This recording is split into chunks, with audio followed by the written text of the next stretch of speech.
cloud. Cool, here we go. Yeah, this is just for those of you who are watching on the recording, potentially, this is OCWG meeting number 17, and we were just talking about how we're going to use the time today, thinking that we'll start by doing some planning around like what are some next steps for the spec and for other things around the project. So we work in GitHub projects for a bit, and then maybe we can actually dive into writing some examples. All right. Max, was your comment, I missed the very beginning of it, but I think I caught the gist of it. Was it in response to Capano's post Yeah, in GitHub yeah, discussions? exactly. Yeah. First, I thought interchange and interoperability is more or less the same, but after a while, I realized that there's a very good point. And actually, yeah, to have a common core that everybody agrees on what really Canvas needs to have, Yeah, and needs to understand, that's really the core of the OCWG spec. And then being also able to add more data to piggyback it through and around is nice, but the core needs to work in order to have anybody interested in the spec in the first place. I just looked at the existing issues in the spec repo, and we have this 0.2 versus 0.21 issue. Yeah. And yeah, we maybe should soon release a 0.3 to clarify that because the two are so different already. Right, 0.21 and 0.2 are two Yeah, different. that's when we ditched the relationship extensions and simplified. And yeah. Everyone on the roll can.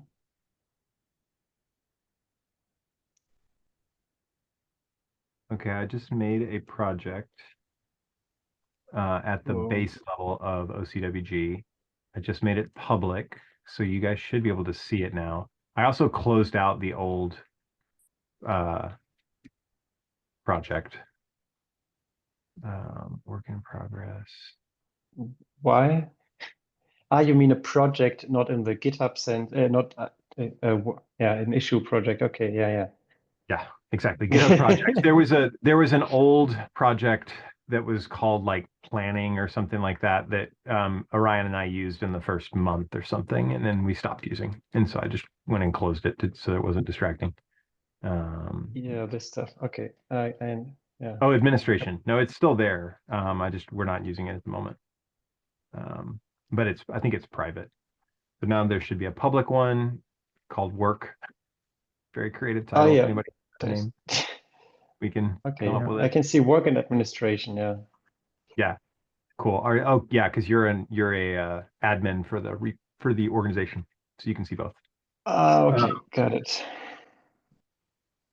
So now we need to put the existing issues we have into the sheet. I think so. I think I'd just start by dropping them here for now. And I think we can actually refer to your issue. Yeah, like you were saying, we can bring in the existing issues. So like there's 0.2, 0.21. Okay. How did you do that? I think add item from the repository. Okay, yeah, got it. and you choose which repo. It's pretty nice actually. Yeah, so we only need to add the open ones, and I think we only have. Do we have issues in other repos already? I don't think so. I think we've been pretty good about keeping it all in the document and keeping kind of iterating on it within the document, which was a great choice of like move fast, low overhead type thing. So we agree for the first one that we should release a 0.3 soonish to have a clear version. Yeah, and I think you can probably take the 0.2 to 0.21 feature over and like change that to be about 0.3 basically. Because it was more of a question now that I look at my own, like there's no finish line inside that. It's like, what are we doing with 0.2 versus 0.21? I guess we should update it, so that it's consistent everywhere. But yeah. This is 3, that works. Okay, so rename the title.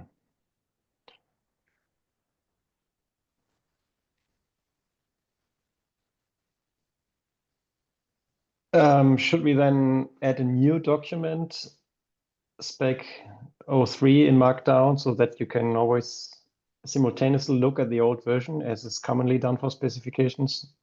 Yeah, that makes Okay. sense. Oh, thank Okay. you. Very kind. My daughter brought me lunch. Nice. Bon appetit. I'm like, well, I got, let's see, fish sticks and a cheese stick and pears. Not bad.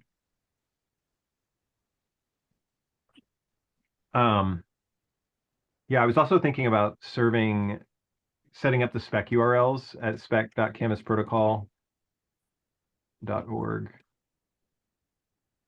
Yeah, and then have them redirect to the correct files. That should be a fairly easy thing. I'm always looking for like brainless tasks I can do when my brain power is low, and DevOps is definitely one of those things. I'll convert that to an issue. I'm going to convert that to an issue, but put it on the actual website repo. I wonder if the website repo is public. There's no reason it shouldn't be. Let's see. Pretty sure it is. Yeah, it is public. Yep, I see that. Good, good, good. Yeah, everything's public. Great. Good, good. With the exception of the admin repo or the admin project that we discussed, but that's fine. All right, cool. Yeah, a JSON schema for the core parts is definitely one. Even if it doesn't Do you think do of that, much, but Max, as including the work to create the validator? I mean, it's kind of the same work. no, the JSON schema for the core part is much simpler. It's a Mm, really you're right. small schema. It only has like 4 parts, and then it says we can't specify much more. Mhm. Enjoy. But Exactly. but that's exactly the point. Did you see my example that I included in the email? Yeah, I only read it on my mobile, so I'm not. Yeah, I saw it. It didn't format super well on mobile, and I actually I almost jumped into the rabbit hole of changing the way that button down sends email CSS for this particular like no, just hit send. Like don't reformat the email. But anyway, I actually ended up having to write a JSON schema to describe an extension in that I mean, because like, oh yeah, this is how this works, right? We've got this schemas, array, and I'm gonna have Yeah. an extension, even if it's not even if it's core, it's still an extension. And so I need the schema for anyway. So I did it inline instead of having it refer to some fictitious external URL that doesn't exist yet. That's why we have inline schemas. Exactly.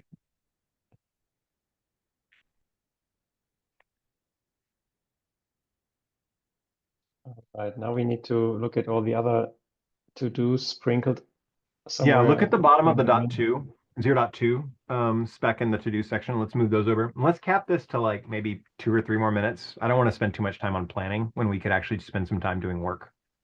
Which I I think my an awesome goal for me for the end of this meeting, like by 1 o'clock my time, by in the next 40 minutes, we would end up at a spot where we have an example documented of like one of the core spec items, like arrow or rectangle or whatever it is.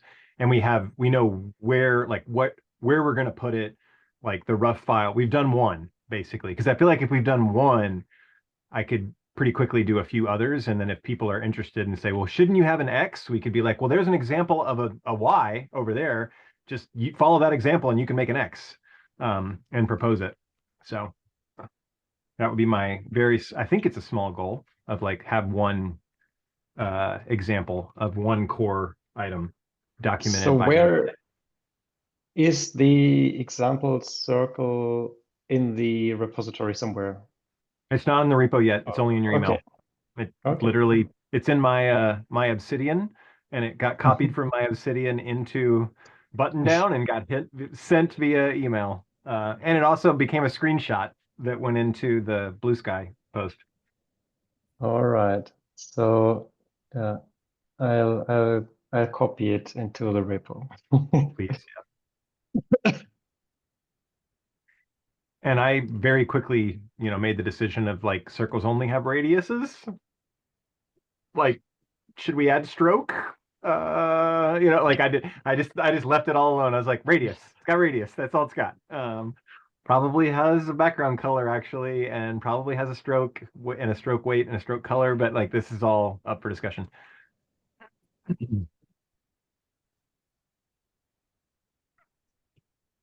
Okay, how do we call the example from the mail? That's the circle extension. Let me pull up your back. It was kind of interesting trying to write that example for that email of like I actually did have to refer to the documentation. There were things I had not memorized. I was like, oh, how does that work? And I found myself definitely wanting examples of like this would be so much easier if there were already an example that had a schema with an object referring to the schema. And I'm like, instead I have to like parse the documentation to understand exactly how it works because I didn't want to include like improper syntax in an email that went out to everyone. 0.2, here you go. And then there's syntax error. In fact, I almost blocked myself sending it on hearing back from you, Max or Michael, to like validate my JSON by hand. And again, I erred on the side of just send it. Just send it. All right. The formatting you used is very nice and compact, but yeah, as soon as I hit auto format, it's no, go ahead and go with your auto formatting is fine. But then I compacted it for readability in an email, right? Of like it would be of the fold, so to speak. Yeah, but I like it much better in the compact form. Well, we can write our own prettier. We can use something like Prettier or ESLint or whatever to have to reformat our examples, and we can check those rules into the repo so that when people are creating examples, they get auto formatted, or we can at least run an ESLint if they check in something that's improperly formatted, and clean them up so that they're more compact. Something that I wanted actually, when talking about your example, I wanted to make a small video about my project where I implement the spec. But I do think that, of course, that implementation should be correct.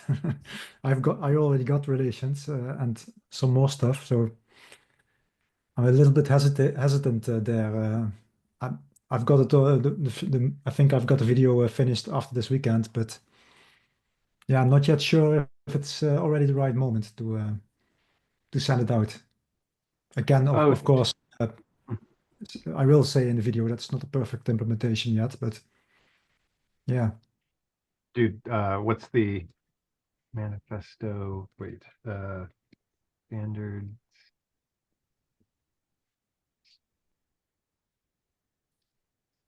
Shall we just call it circle data instead of circle extension? What are we going to call it? Like the example file or like the normal language. Is this a circle extension to the OCIF spec, or is that maybe just a specification of circle data? So that would be more lightweight in language. Right.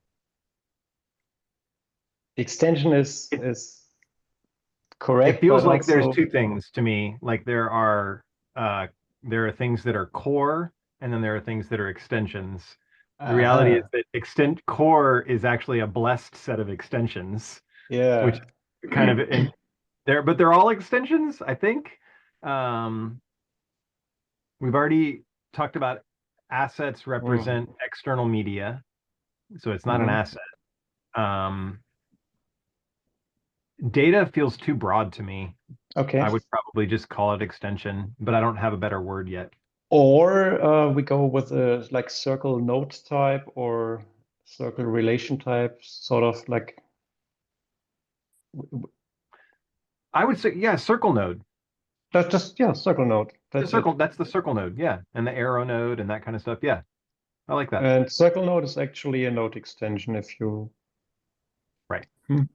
But the shorthand, being able to refer to them as like, this is a circle node, an arrow node, a rectangle node, a text node, that kind of stuff. I'll just drop this link into chat about rules for standard makers. I've found this article to be very helpful. This is by Dave Weiner. He's the guy who wrote the podcast and RSS, I believe. Did he do RSS as well? Or no, he did podcast, and I think he worked on an outliner as well. But has written several successful. And his rule number one of standards, like what we're working on, open formats and protocol, is that interop is all that matters. Getting working interop as soon as possible is all that matters.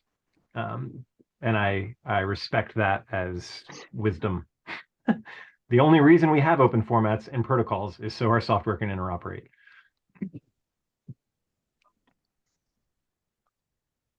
And there's somewhere in here where, to your point about,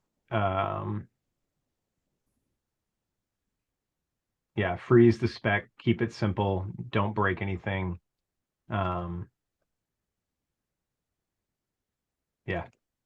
Yeah, we're close to a point where we would actually want to freeze the spec, seriously. And like, for example, think about Michael's implementation in CodeFlow. Like, how much work do we want to put on Michael to like continue to keep up with the changes in the spec, right? Yeah. Yeah, I will not put more time in than I have, of course. But this is, until now, it changes can be made pretty quickly. So Right, and you're the only one right now. But hopefully, very quickly, we get to a point where we don't want to change it because there are people building on top of it. Yeah, that must be the goal. Yeah. All right, so let's see. I was looking at the spec. I'm gonna copy.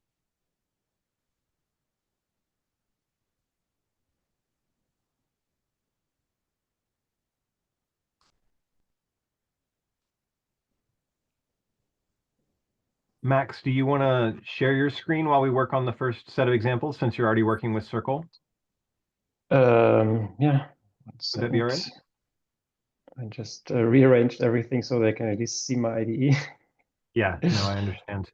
So how do I share a screen here? What the share button? Oh, and I have to give you access to it, which I just did. There you go. So now I'm allowed to share. Okay. Certainly How are. does this picker work? Screen, desktop. This looks good. Okay, how do I get rid of this Zoom stuff? Yeah, unfortunately, you can't get rid of that bar completely. I can move it elsewhere. You can move it, but you can't get rid of it. Yeah, but I think I hope I'm still sharing the same screen. Yep, what we're seeing is looks like VS Code or something like that. That's IntelliJ. IntelliJ. Sorry. Yeah. Okay. Oh, I see. Yeah, IntelliJ idea. That's what we're seeing. So we have a circle node. That's what I copied from your mail. Great. But this is already an example. Okay, it's correctly an example. So we also need to like put the schema itself in its own file. As an example, how these schemas can be put in their own file. Exactly.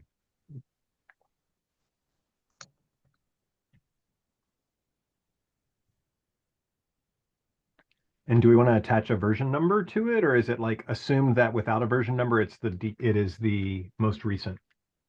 Or do we version by folder, like directory folder?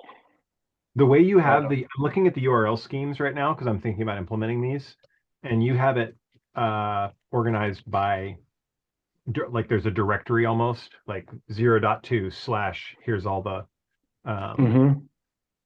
things, but that implies that we would want to version everything together actually, which is not necessarily true. Yeah, except for the core types. They should always be a consistent set of elements.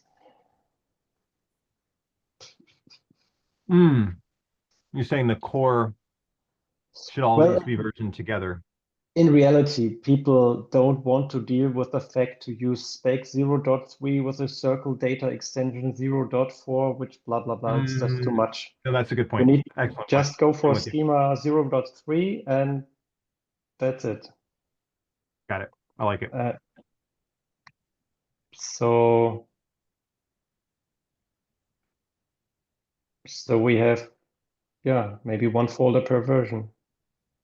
Yeah, so if we've got a OCWG spec folder, we've got the schema folder, then and we've got the spec, then yeah, one folder per version. Should that folder be in the Okay, so the spec folder is really documentation, like it's a markdown file. Yeah. With docs. The schema are actual JSON schemas. Okay, got it. Maybe, yeah. Actually, I'm not entirely sure where these come from. I think there's I think leftovers from the first some of these need to go away now. I think they are Yeah. legacy. You could I put them mean, into 0.1, a folder Yeah. called 0.1. Yeah, that makes sense. Mm-hmm. Can I use a dot in the directory name? Is that a good idea? IntelliJ says, yeah. IntelliJ says that's fine. Okay. Oh, wow. It's just Interesting. okay. So these are legacy. Okay, then we want to have a schema for the circle to start with. Circle, and it's a node extension. Mm-hmm.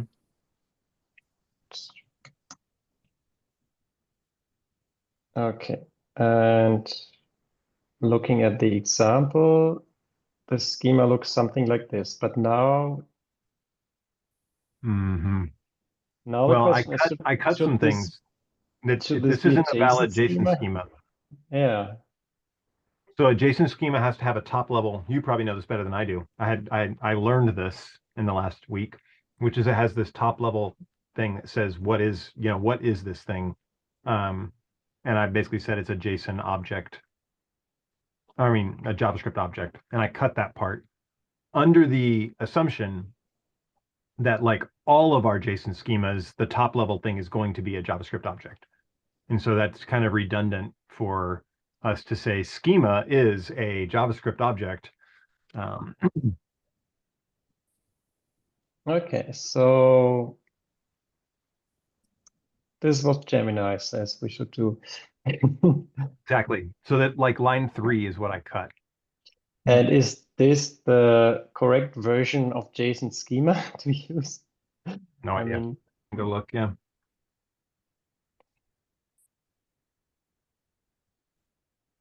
shouldn't that be the URL to this file? Again, shouldn't that be like, shouldn't no, line that's the 2 be meta the schema. same for all of our Yeah, JSON schemas? yeah, but it should be the correct one. Yeah, true. And I think most people are using this one by now, I think.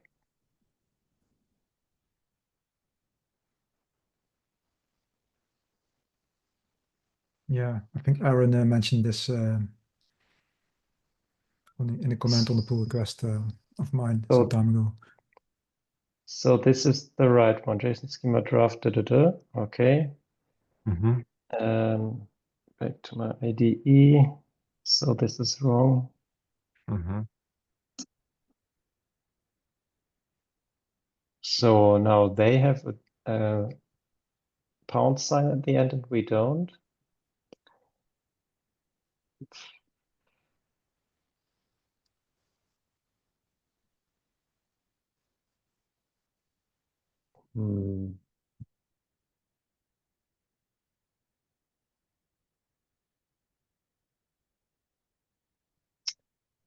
So if nobody knows the answer to this one, I'll ask Gemini again. Oh, sorry, I didn't hear the question. The pound sign at the end of schema, is it required or not? I don't think so. If I look at JSON schema validator.net, yeah, it doesn't seem then right. Then it has a schema on the left side and it hasn't got a pound sign on the end of. Yeah. Okay. So leave it out. Okay, so now we have the one basic schema. Okay. Now it shouldn't be too hard to have the JSON schema for our specification, right? Mm-hmm. Let's ask Gemini again. Max, would you create a branch? You can call it like examples or docs or something like that, and push up what you have. And I'm going to start adding some other like things alongside. Kids exception. 1 second. Oh yeah, no problem.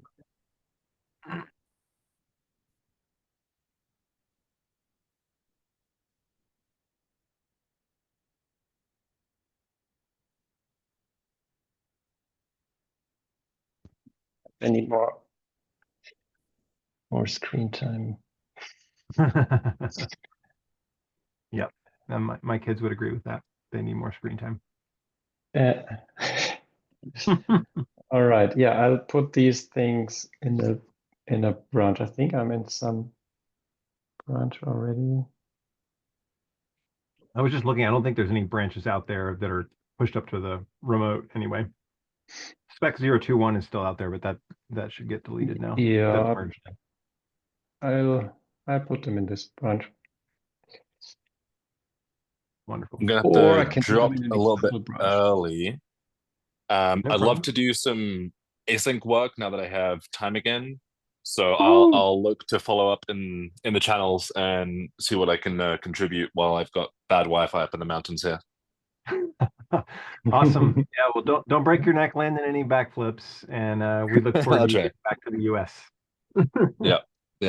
Let's meet up and do some stuff when I do. That'd be good. Awesome. All right, man. See you. All right. See you all. Bye-bye. All right.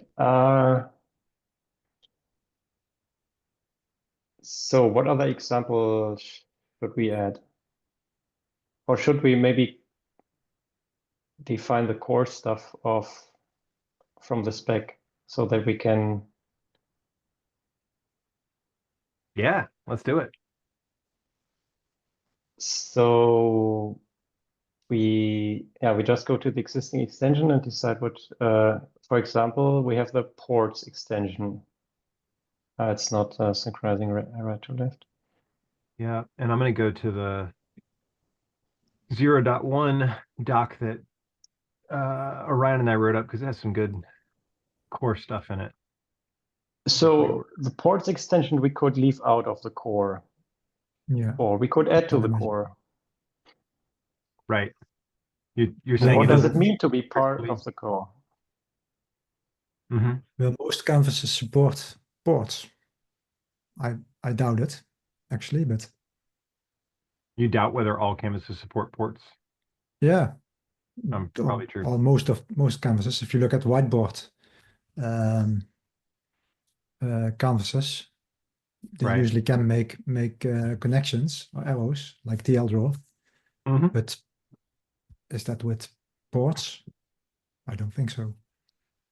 So what does it mean to be in the core or not? So we will have one specification document, and that should be as short as possible. And then we put extensions that are not part of the core in another document. And for this core part, we will say that we maintain a consistent versioning across all these extensions, so that if arrows are part of it, then the property bag of the arrows is versioned together with the spec. So this is one coherent bundle. But if stuff is not in the core, it can evolve separately and needs to be mentioned separately in the spec, in the schema sections and so on. It can have different versions if needed and so on. So this is like the split we're talking about, maybe. Mm-hmm. We can still unofficially provide or strive to make the ports extensions like match the core part. But yeah, that's the promise we do, is that the core is coherent. Mm-hmm. And if we have a shorter spec, the adoption rate might be better. If it's too short and has not enough features, then again, we have a problem. But yeah, reports, maybe I agree with Michael's assessment to have it not in core. Yeah, agreed. Okay. I'll not leave it like this, but it's just my marker. I'll see it in Git. Yeah. Okay, what other extension have we defined already? The relative constraints extension. I think that's something that Aaron mentioned, that is super common in GLTF to have nodes acting as groups for other nodes and then positioning them relatively. Yeah, but totally not the most common thing in other canvases. So I posted my short list. My short list is rectangle, circle. Go ahead. Yeah, these are not yet there, so we need to add them. But first, let's look at what we can kick out. Sure. Because we also have relation types. Mm-hmm. The set relation, that seems really basic, right? I agree.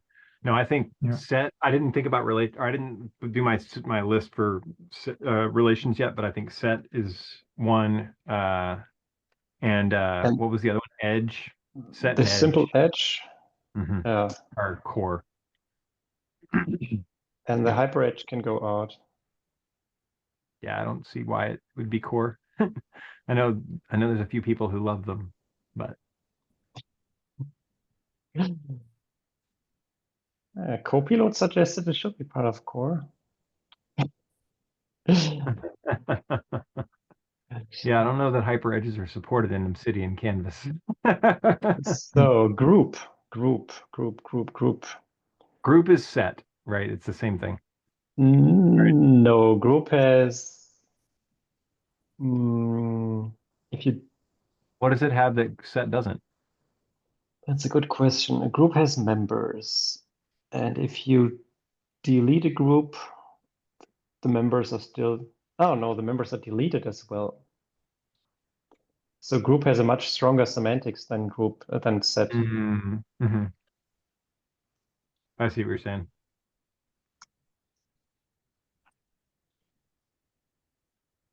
But it doesn't have any, like, functionally the schema is exactly the same, right? Yeah, but that doesn't matter for interoperability. If it's still a different thing. If you put it in a set, it will behave different from putting it in a group. Okay. Great. So Then a set and a group both are the same, with the one exception of group is a stronger relationship where the things that get deleted, when you delete the group, it deletes everything inside. yeah. Along. Okay. Yeah. So we should add it to core. Yeah, group definitely needs to be in core. Okay. Then we have parent-child, and that was used to inherit properties. Yeah, that doesn't feel like core to me, but inheriting properties doesn't. I'm like trying to think of canvases where that's actually implemented. All right, so we can leave it out. And that was the existing list of extensions. Now we can talk about the adds. All right, here's my add list. Where is here? Sorry, I dropped it into chat in Zoom, but pretty short. Yeah,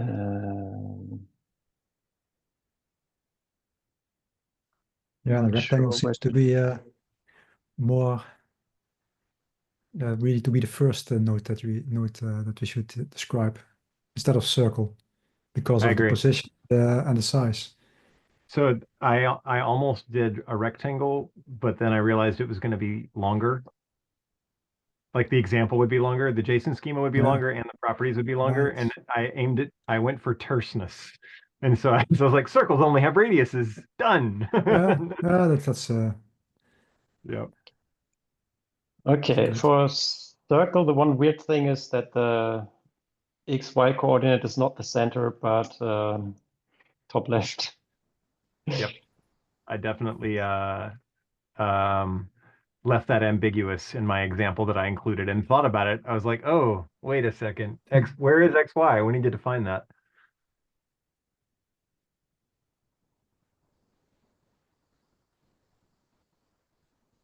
Okay, so but circle we have already. Then there's actually some we did some of this work in the 0.1 spec on the core. It's like saying, what are the properties that they need?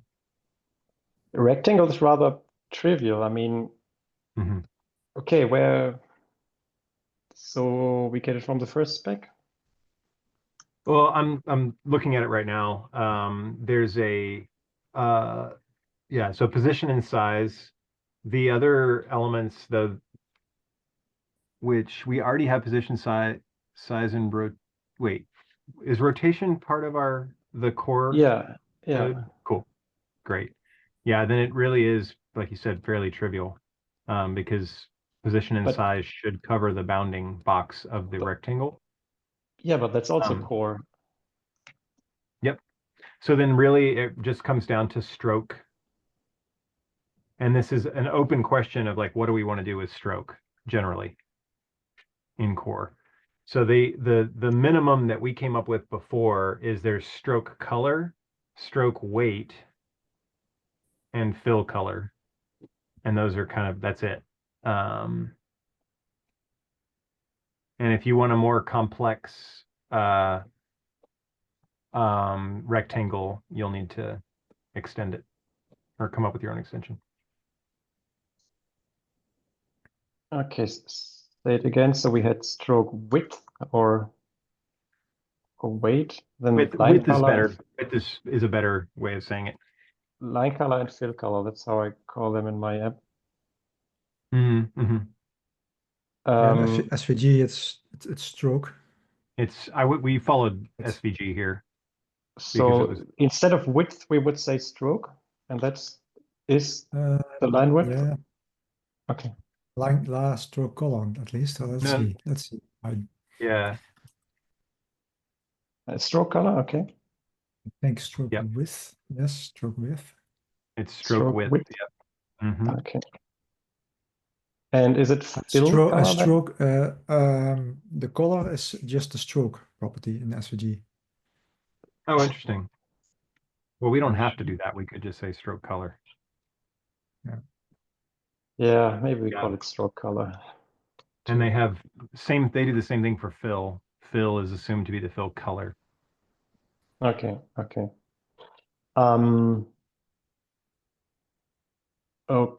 Then in SVG, there's a concept called the stroke pattern, where you have the dash pattern that defines, and then you have two colors. And do we want any of this? I mean, we could. Array. Yeah, this stuff. Yeah. So my thinking is that like every canvas visualizes strokes in subtly different ways. Well, let me say it this way. Most canvases offer the ability to have they have like sort of their default stroke. And that might be more or less sketchy, right? Like think about Excalidraw's default stroke, which has like this sketchy kind of look, or Miro's default stroke. But if you don't customize anything, you just jump into those apps and draw a rectangle, you're going to get a certain stroke. Then they offer customization options on the stroke. And from my experience playing with those different tools, Excalidraw, Miro, TL Draw, some of these others, the customization options are always different. And so my thinking is we just offer the basic stroke width and stroke color, and any customization of stroke beyond that, you need to extend, because that I don't know that there's any customization that we could offer that would be consistent across canvases. I agree. So the fill color. So these three things. These three, yeah. This is really a good minimum. One of the things that I noticed as we were doing this before is that stroke width, stroke color, fill color will end up applying to rectangle, circle, probably text as well. Text is its own beast. There's an interesting question I'll bring up, but it certainly applies to freehand. Miro, right? And do you want to put a border on your image or not? Like we can decide about that, but it's at least in rectangle, circle, freehand, and arrow have the same stroke qualities. Yeah. Stroke does property. freehand have a fill color? Or is it just a stroke color, depending on how hard you press the Let's get to pen? freehand in a second. There's one more thing about rectangle we need to talk about, which is how would you represent a rectangle with text in it? Yeah, I was thinking about that. It's two visual nodes. In its simplest form. Or is it a node with an asset of type text and a node with an data of rectangle? Ooh. Right? That's why we did the whole asset thing. Nice. Yeah, that feels nice. So it's the visual part, which is the border of the rectangle or the circle, and then the content orthogonal to that is the hello world. And then you can change it. It's no longer rectangle now. It's a circle showing the hello world or the JPEG image. Sweet. Yeah, I like it. I'm so glad we went this way with assets, Max, because Orion and I were working on text related to these different shapes, and we never really cracked it. Like, it didn't feel good. It was like, yeah, we could just add a text property for rectangles, and you just throw it in there, and like, that doesn't feel quite right. Yeah. But the fact that you can have assets here, yeah. The text formatting will come back. But the text formatting is going to be a nightmare, and we're going to have to think about that. But like, yeah, what do we want to support there is a big question in core. Yeah, so you were just at this duplication that circle and rectangle do have quite similar properties, and I think, yeah, that's correct. We just duplicate these properties, and that's fine. Yeah. Because in freehand, maybe we don't have, to start with, we just don't have a fill color. That looks good to me. Yeah, and we talked about how we would store freehand, and let's not go. That one's one of the more complex ones. We can do. Let's stick with radius. I mean, sorry, rectangle and circle. So I just had this thought though. If you define size for a circle, the radius is applied. Yeah, and also, the circle is an ellipse. Yeah. That's what I was going to say. Should this actually be oval or ellipse?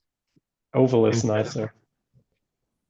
And if you, I like TL draw because the shortcut for circle or whatever is O. The keyboard shortcut in TL draw is O because you're drawing an oval, not. Aber du, ich bin immer noch am Arbeiten. Ja, mach was du willst. It's fun hearing another language, by the way. Yeah. For me anyway. So we call it oval, but I think oval. I like oval. Okay. So then, yeah, and the nice thing is a rectangle can naturally be a square, right? Like you can. Yeah. So the broader case of oval is oval. The minimal case is circle, but I don't think it needs a radius, right? That doesn't make sense. No, we just don't need it. Yeah, we just leave it out. Okay. Yep. How dumb can you be? It doesn't need a radius. Exactly. But what's an interesting thing isn't size optional? We need to make an optional property a required property. Required property. When you're drawing a rectangle and oval, require that size be specified. But why? Can we not have a default size? If it was optional for other elements, why is it suddenly required for a circle? So we just like make it like 100, like default to. I mean, we can. That's not crazy. Why not? I mean, we've already talked about defaulting to XY and that kind of stuff. Defaulting an XY position when, well, actually, I think we decided XY is required. I gotta go look at my notes. A circle without a size is a point, isn't it? Not with our defaults. We just made it 100, 100, Michael. That's fine. Elements. Position, yeah, position. That's what I was going to say. Position is also recommended, but we default to. So that means we need to update the node section max to add a. Right now for default on size we have NA, and we need to now specify it. Yeah, there it is, line 194. Nice. Required contents, but there is default is the last one. I just don't see it because it's so crowded. Yeah, okay. So default is the array containing this is the default, but it needs to be in these ticks. quotes. Yep. Yes. You got it. Looks good. Okay, back to where we were. For freehand, we need this path data stuff. Mm-hmm. And the only reasonable compact version is SVG or SVG subset. Yep. No, I think SVG, probably an SVG subset, but yeah. Is that enough? If you look at TL draw, if I'm not mistaken, you can draw one path which has thickness in it, and yeah, when you draw it with the pen. I think that's a special TL draw thing. Yeah, for sure. I mean, actually, it's kind of broader than that, because freehand, is its own library that Steve wrote and released independently of TL draw. Yeah. And other canvases implement it. Yeah, I think that's where it began, I think, actually. Yeah, that's where TL draw began. Exactly. So there's probably a freehand extension that is broader than TL draw, but it is not what we're supporting. We're just supporting basically points, the path data that you get with SVG. Yeah. So freehand would be another extension to truly. Oh, well, I like that better. Yeah. Why not just call it path? That's a great idea. Yeah, because path could be any arbitrary shape, right? So if you do it this way, as usually done in SVG, then you do have a fill color for sure, because they can be closed, and you see that on the path. Yep. Agreed. And do we support everything from SVG path there? So also curves and stuff like that? Good question. Say that part again. Curves. So yeah, but when you are in SVG path, can contain you curves, have different kind of curves. Line 2, which is a straight line. Then you have the cubic Bézier, which are the first kind of curves. Then you have the quadratic Béziers, and then you have even arcs, which are elliptical arcs, I think. Right? I think these are all SVG commands. Okay. And we could leave this out, or maybe have two different types. So we have the complex path and the simple line path, because every of these complex shapes, if you subsample and add more points, you can put it into a simple path. And these very, very simple paths that only have move to and line to are very easy to implement for any tool. Just have straight lines. That's it. I mean, wouldn't we want them to just use the SVG library? Like, we'd want to make it easy for an implementer to just use SVG. Well, I mean, they're going to have their own internal representation of paths. How they represent it is up to them, I guess. But we would probably, I'm thinking about how we would parse. Like we write our SVG parser is good. Yeah, I wrote my own SVG parser. It was medium, so it's doable, but it's not a 10-liner. Right. Yeah, just thinking like maybe erring on the side of simplicity for implementation of both a parser and someone who's writing a converter. And I don't know SVG well enough to know what's simpler there. You would probably be, since you wrote your own parser, you'd probably have a better opinion on that than I would. What about this? We say we use the full SVG language in the path data, and we say explicitly in the spec that if a canvas doesn't support the complex path, it should just treat every command as a line 2, because that's how they are cleverly crafted anyway. They always have, you can just get out of the points, and if you don't know how to draw a curve, draw it straight. Beautiful. Fine. That works. We are sure that we want the path in the spec itself, in the core. Yeah, that's that allows to represent so much stuff. That's really that's true. The door to computer graphics. You can use that for arbitrary shapes, like that way we don't have to represent octagons and hexagons and triangles and all that kind of stuff. Just use path. If you want to have a triangle extension, go for it. But we're only supporting ellipses, ovals, and paths. And that gives you as an implementer a lot of flexibility. And also you could use an SVG path to represent a freehand object. Right? It's just a series of points with line 2s. It's not a very complex freehand that has things like TL draws freehand,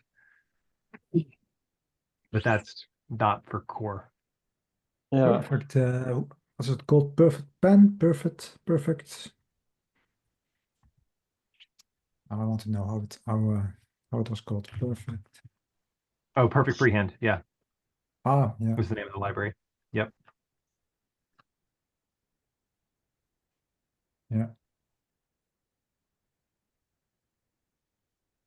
Well, guys, unfortunately, I do have to run to another meeting.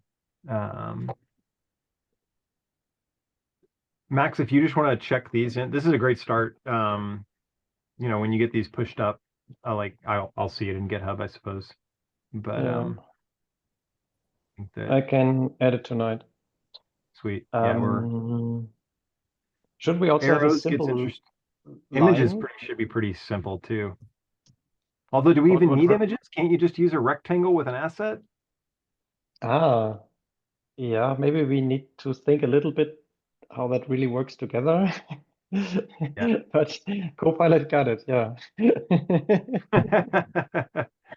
to go, Should we have a Copilot. simple line? I mean, a path is a bit like a hyper edge, and if you just need a simple line from here to here.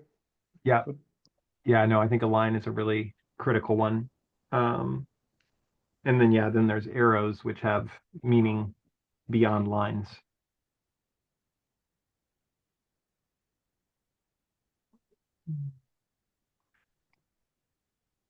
All right, guys, I'll see y'all in a couple weeks, and I won't close this meeting, or I'll make you the host.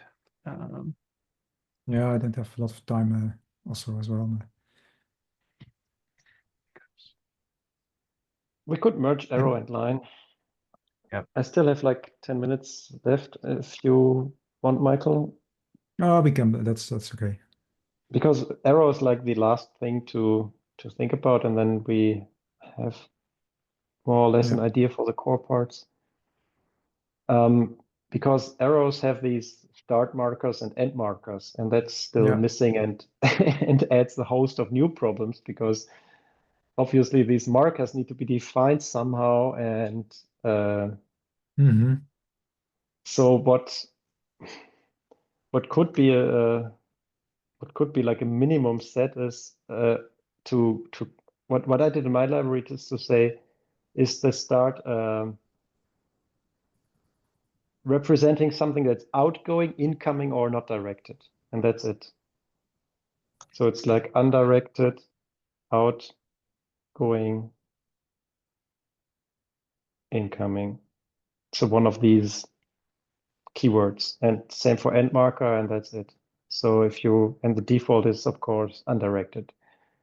So then you can have all kinds of arrows. And that's it. I mean, every UML tool already has more complex markers, like the filled triangle and the other triangle or whatnot, but this would be the bare minimum. Yeah, I agree. Something like with the one-to-n relation where you have a triangle with three that's already more, maybe too complex for the core. Yeah. What does TLDraw have as defaults, as options? Give it. Let's see.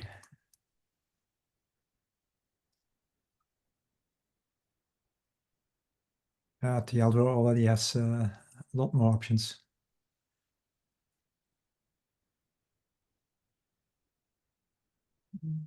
But maybe already too much for the core.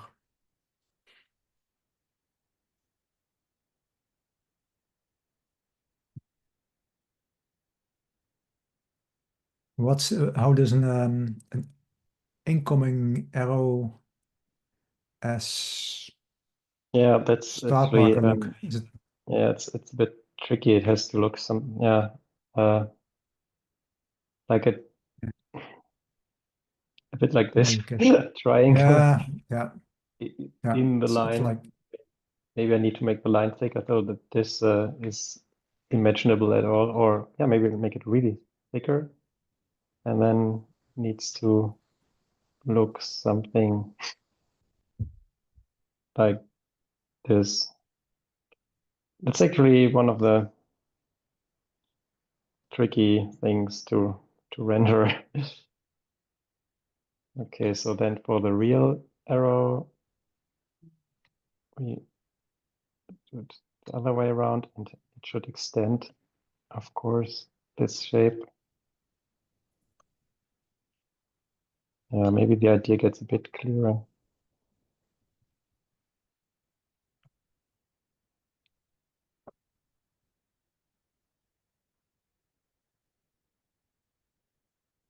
Yeah, I understand. And that's then the undirected, sort of.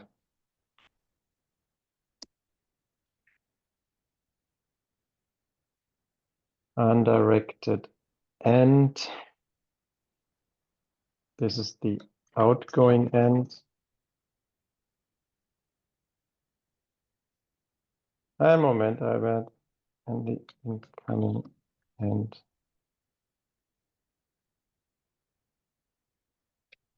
Marker direction from perspective of the arrow. Yeah, exactly.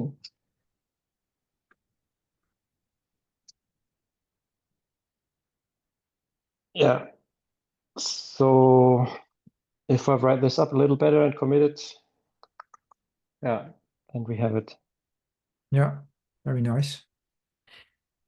It's already more than way more than I have than I am supporting in code for Canvas currently.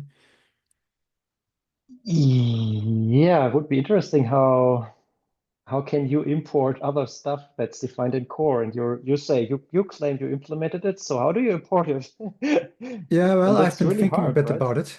Also, yeah, with regards to that issue with about interchange and interoperability. Probably when I should store a flow in the OCF format itself to keep everything within there, because if you want to export again to the OCF format and you want to keep everything that you don't support, then you should store that as well in your system.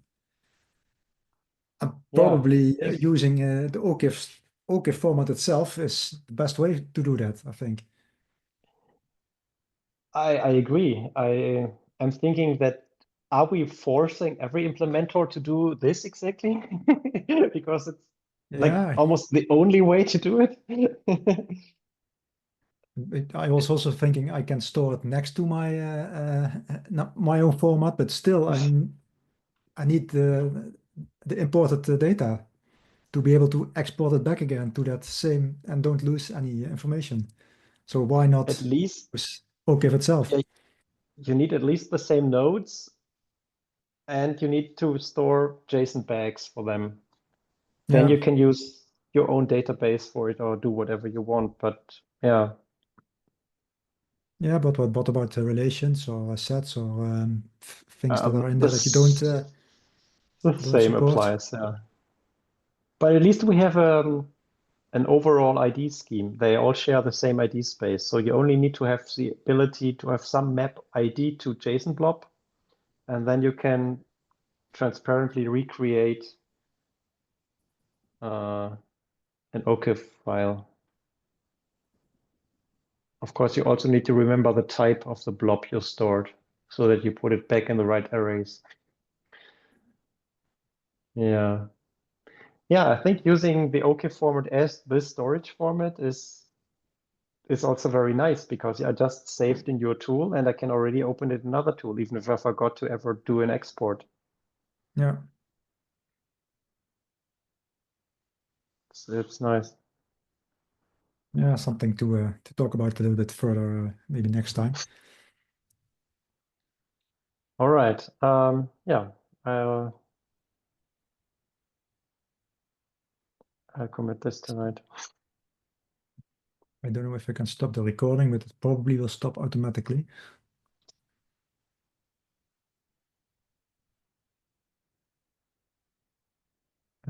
Recording is in progress. I can hit stop.